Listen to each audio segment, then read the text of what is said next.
నమస్తే అండి, నేను నర్సింగ్రావు 19 బ్లాక్ ప్రెసిడెంట్. మరి ఈరోజు మనం హౌసింగ్ ఆఫీస్కి రావడం జరిగింది. ఎందుకంటే ఈ యొక్క మన కాలనీలోని లిఫ్ట్ల మెయింటెనెన్స్ మరో 1-2 నెలల్లో గడువు తీరబోతుంది, యాన్యువల్ మెయింటెనెన్స్ అని చెప్పేసి లిఫ్ట్ కంపెనీ వాళ్ళు తెలియడం జరిగింది.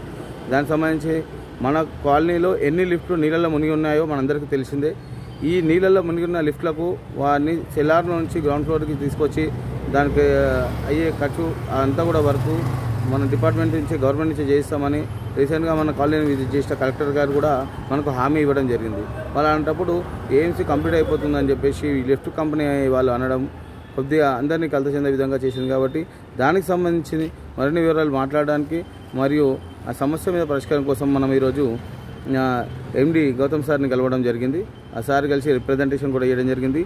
చాలా వరకు లిఫ్ట్లు 1 ఇయర్ నుంచి పనిచేయలేవు. ప్రతి బ్లాక్లో కూడా కేవలం ఒకటి కూడా పనిచేయని పరిస్థితి ఉంది, కేవలం ఒకటే పనిచేసే పరిస్థితి ఉంది. కాబట్టి ఈ యొక్క లిఫ్ట్ల మెయింటెనెన్స్ అనేది మరో సంవత్సరం పొడిగించి ఈ లిఫ్ట్లు పూర్తి స్థాయిలో మనకు అందుబాటులోకి వచ్చే వరకు కూడా అటు లిఫ్ట్ కంపెనీ కానీ లేకుంటే డిపార్ట్మెంట్ పరంగా చూసి మన ప్రజల మీద భారం వేయకుండా, ప్రజల మీద అధిక భారం పడకుండా, మెయింటెనెన్స్ భారం పడకుండా మరో సంవత్సరం పూర్తి సమస్య ఏదైతే సెల్లార్లో వాటర్ వచ్చి లిఫ్ట్లో ప్రాబ్లం అవుతుందో ఆ సమస్య మొత్తం తీరే వరకు కూడా లిఫ్ట్ కంపెనీలే ఈ యొక్క ఏఎంసీని కొనసాగించాలని, అదేవిధంగా దీనికి సంబంధించిన అన్ని పనులు కూడా హౌసింగ్ డిపార్ట్మెంట్ వాళ్ళు చూసుకోవాలని రిక్వెస్ట్ చేయడం జరిగింది. అధికారులు కూడా సానుకూలంగా స్పందించారు. కాబట్టి 2 BHK కాలనీ వాసులు అందరి తరఫు నుంచి గౌతమ్ సార్ గారికి హృదయపూర్వక ధన్యవాదాలు తెలియజేస్తున్నాను. Thank you.